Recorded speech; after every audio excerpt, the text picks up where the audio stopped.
जय हिंद। आज आपके लिए इस वीडियो में हिंदी व्याकरण भाषा का परिचय पार्ट 1 वीडियो बनाने जा रहे हैं साथियों। तो इस वीडियो में हिंदी व्याकरण के बारे में आज आपको डिटेल जानकारी देंगे। तो साथियों, भाषा का परिचय के बारे में आज जानेंगे। तो भाषा को परिचय के बारे में जानने से पहले सबसे पहले यानी मनुष्य के बारे में जानना होगा। भाषा जो है साथियों, ये कहाँ से आया है, ये कैसे उत्पत्ति हुआ है। कुछ लोगों का कहना है कि भाषा की उत्पत्ति भाष शब्द से हुआ है, और भाष जो शब्द है यानी भाषा का जो उत्पत्ति हुआ है भाष धातु से हुआ है। और ये भाष धातु क्या है, एक संस्कृत शब्द है। क्या है, संस्कृत शब्द है। तो भाषा की उत्पत्ति कैसे हुआ, क्यों हुआ, तो इसको जानने से पहले ये भाषा जो है साथियों, ये भाषा आखिर आया कहाँ से, ये समझना होगा। तो जो भाषा है साथियों, ये मनुष्य के बीच से ही आया है, यानी हम लोगों के बीच से ही उत्पत्ति हुई है भाषा का।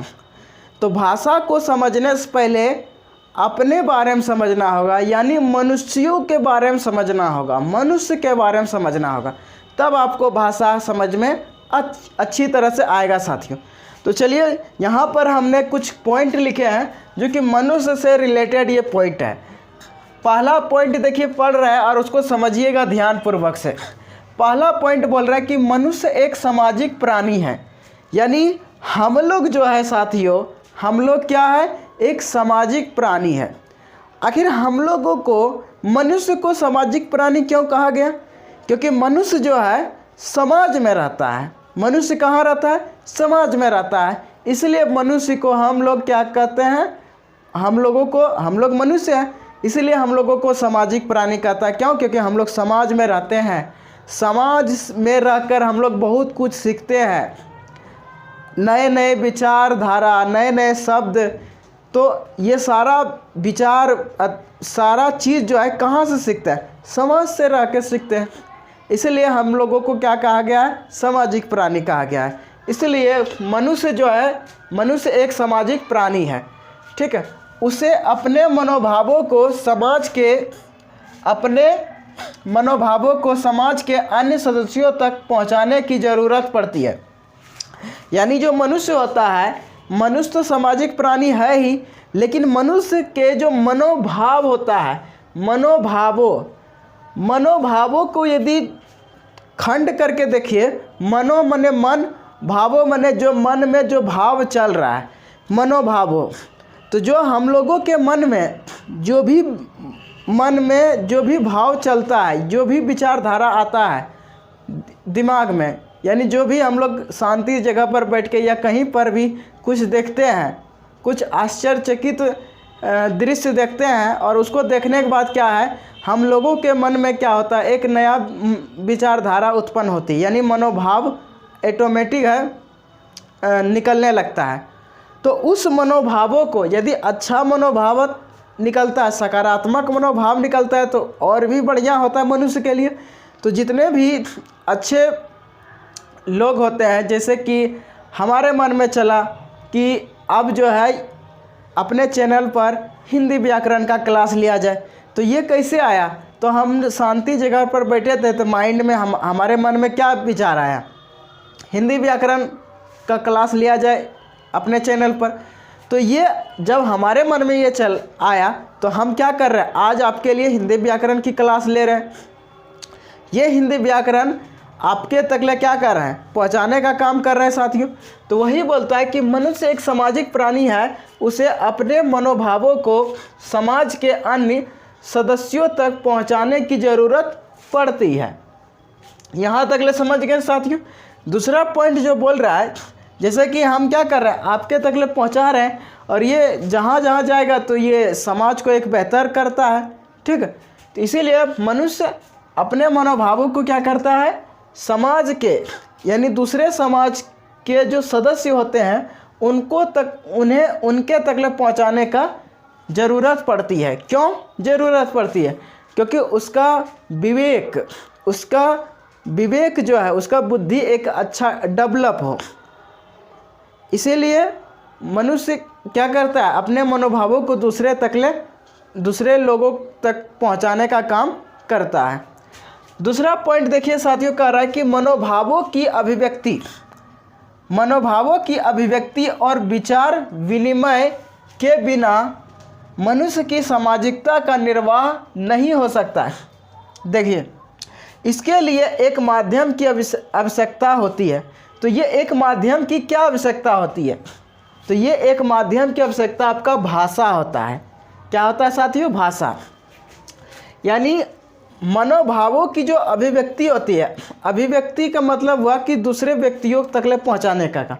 यानी अपने मन का, हमारे मन में जो भी विचारधारा उठता है वह यदि आपके पास शेयर करते हैं तो यही क्या हुआ, यानी दूसरे लोगों तक ले पहुँचाने का काम करते हैं।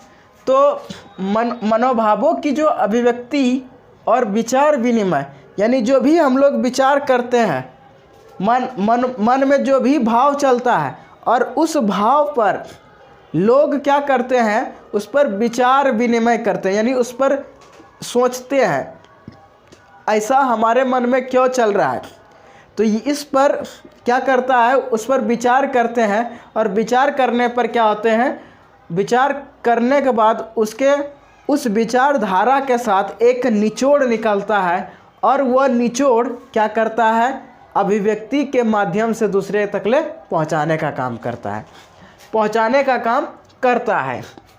यदि मनोभावों की अभिव्यक्ति और विचार विनिमय के बिना, यानी मन में जो भी भाव उठ रहा है और उस पर विचार विनिमय, यानी उस पर विचार के बिना, यानी विचार नहीं करने के बाद मनुष्य की जो सामाजिकता है, यानी मनुष्य तो खुद ही सामाजिक प्राणी है, तो मनुष्य की जो सामाजिकता का निर्वाह नहीं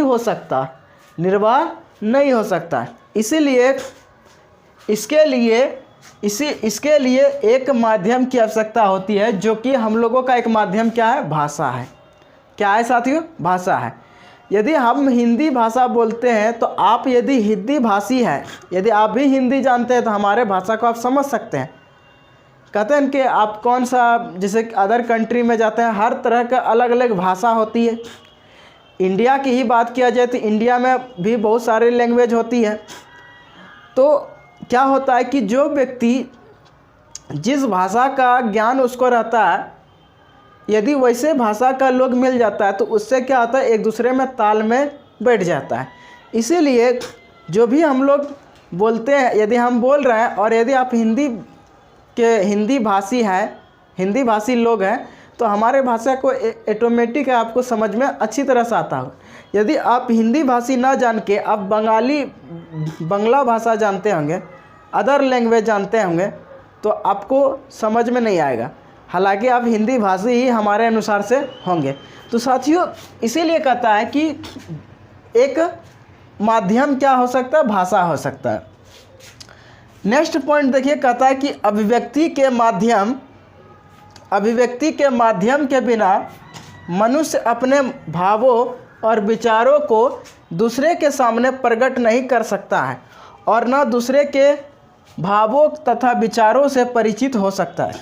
यानी जो अभिव्यक्ति के माध्यम के बिना अभिव्यक्ति के माध्यम के बिना मनुष्य जो होता है वह अपने भावों और विचारों को दूसरे के सामने प्रकट नहीं कर सकता है। क्यों नहीं प्रकट कर सकता है? क्योंकि अभिव्यक्ति के माध्यम के बिना जो है मनुष्य जो होता है अपने भावों और विचारों को दूसरे के सामने प्रकट नहीं कर सकता है और न दूसरे के भावों तथा विचारों से परिचित हो सकता है। ऐसा क्यों? तो इसको समझने के लिए एक एग्जाम्पल लेना होगा और उस एग्जाम्पल के माध्यम से इस पॉइंट को क्या करते हैं, समझने का प्रयास करते हैं साथियों। यदि इसका स्क्रीनशॉट नहीं लिए तो आप इसे स्क्रीनशॉट ले लीजिए साथियों। अगला पॉइंट तो देखिए, अभी जो इसके पहले जो पॉइंट लिए थे उसका कुछ उदाहरण लिए हैं। तो उदाहरण के लिए यहाँ दो उदाहरण लिए हैं, समझिए। पहला उदाहरण में लिखे हैं कि बच्चा हंसकर या रोकर अपने मन की बात को स्पष्ट करता है। यानी कोई बच्चा हंसता है या रोता है तो वो अपने मन की बात को स्पष्ट कर सकता है, क्योंकि बच्चा उस टाइम बोल नहीं सकता है, अपने मन की बातों को व्यक्त नहीं कर सकता है, दूसरे के सामने प्रकट हुआ नहीं कर सकता। लेकिन वो किस प्रकार से प्रकट करता है, तो हंसकर या रोकर या मुस्कुराकर, ये उनका माने इस तरह से वो अपना मन की बात को दूसरे के सामने प्रकट कर सकता है। तो बच्चा हंसकर या रोकर अपने मन की बात स्पष्ट करता है। दूसरा उदाहरण देखिए, दूसरा उदाहरण में लिखे हैं कि गूंगा जो व्यक्ति जो नहीं बोल पाता है, गूंगा संकेतों और अस्पष्ट ध्वनियों के द्वारा अपने मनोभावों को व्यक्त करने की चेष्टा करता है।